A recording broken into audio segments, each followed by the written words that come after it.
جیسا کہ آپ حضرات کو معلوم ہے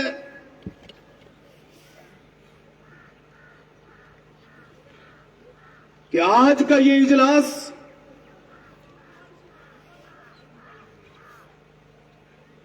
اس علاقے کے مرکزی ادارہ مدرسہ اشاعت العلوم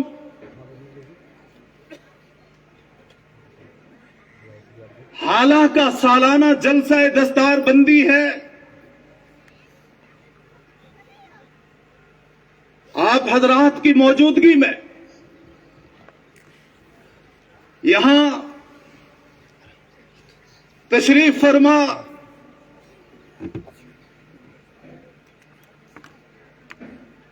علماء کرام کے ہاتھوں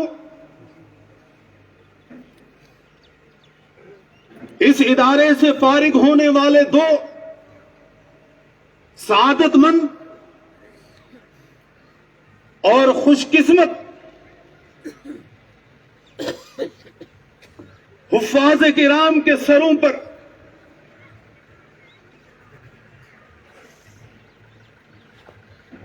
دستار تکریم و تعظیم باندھی جائے گی۔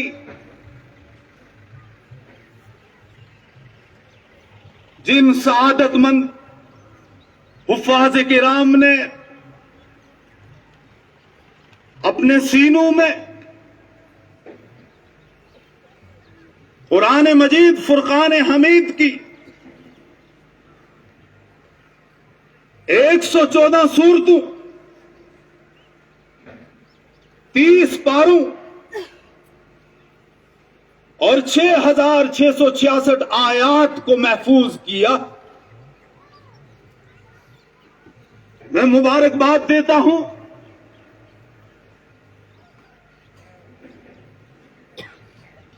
ان حفاظ کرام کو جنہوں نے حفظ کیا ہے، ان کے اساتذہ کو، ان کے والدین کو، خاص طور پر ان کی ان ماؤں کو جنہوں نے ایسے سعادت مند بچوں کو جنم دیا ہے، پھر مبارکباد کے حقدار اور مستحق ہیں۔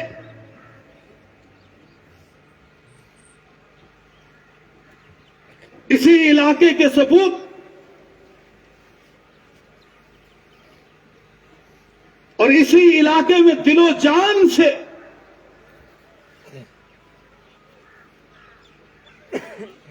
محنت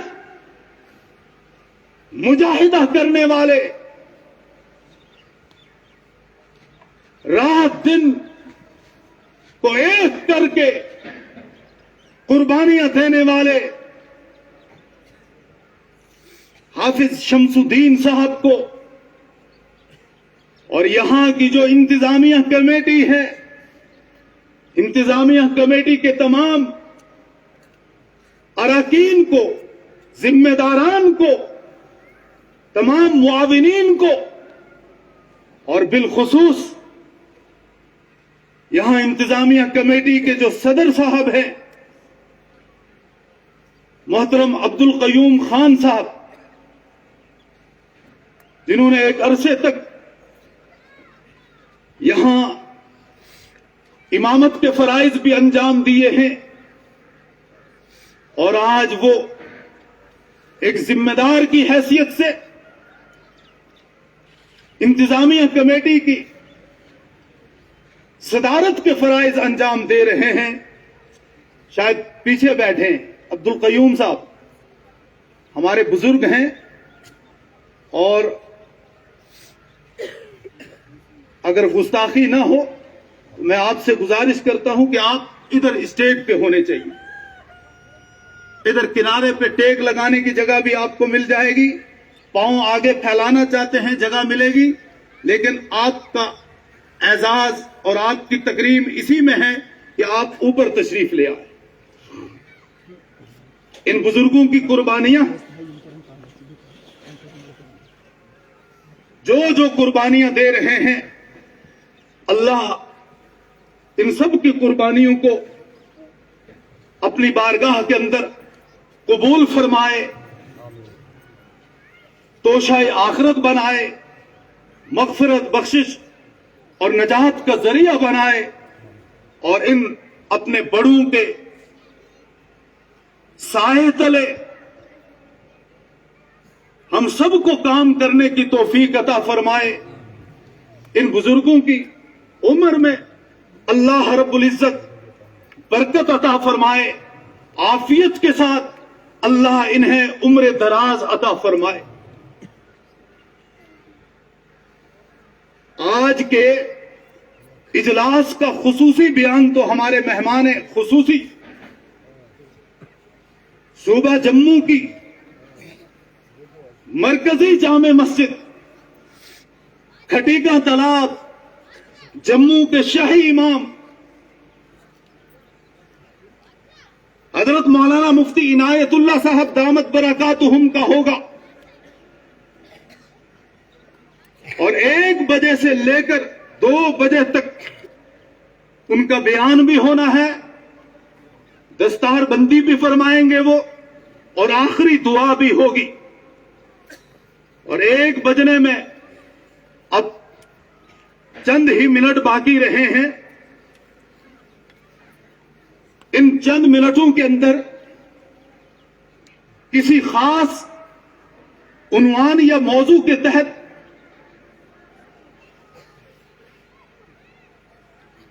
گفتگو کرنا دشوار ہے، البتہ چند باتیں حفاظ کرام کے تعلق سے قرآن و سنت کی روشنی میں آپ حضرات کے گوش گزار کر دینا مناسب سمجھتا ہوں۔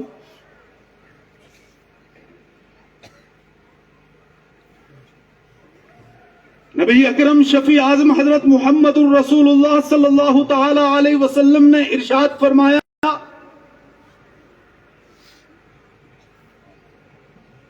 کہ جس نے رب کے کلام کو اپنے سینے کے اندر محفوظ کیا، جو حافظ کلام اللہ ہوا، پھر اس نے قرآنی احکامات کے مطابق زندگی گزاری، قرآن نے جس کو حلال کہا ہے اسے حلال سمجھا، قرآن نے جسے حرام قرار دیا ہے اسے حرام جانا، قرآن نے جس کو حق کہا ہے اسے حق سمجھا، قرآن نے جس کو باطل کہا ہے اسے باطل جانا، قرآن نے جس کو جائز کہا ہے اسے جائز تصور کیا، قرآن نے جسے ناجائز قرار دیا ہے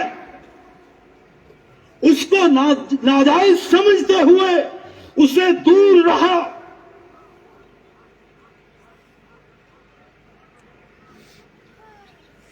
کل حشر میں جہاں نفسی نفسی کا عالم ہوگا، ہر کوئی اپنی آخرت اور عاقبت کے تعلق سے فکر مند ہوگا۔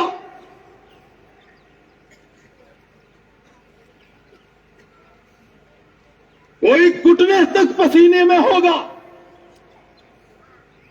کوئی ناف تک پسینے میں ہوگا، اور کسی کے منہ میں پسینہ جا رہا ہوگا، یعنی پورے طور پہ پسینے کے اندر ڈوبا ہوا ہوگا۔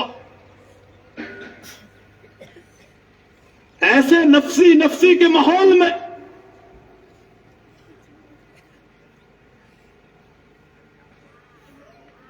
چند لوگ ایسے ہوں گے کہ جن کے سروں کے اوپر نورانی تاج ہوگا،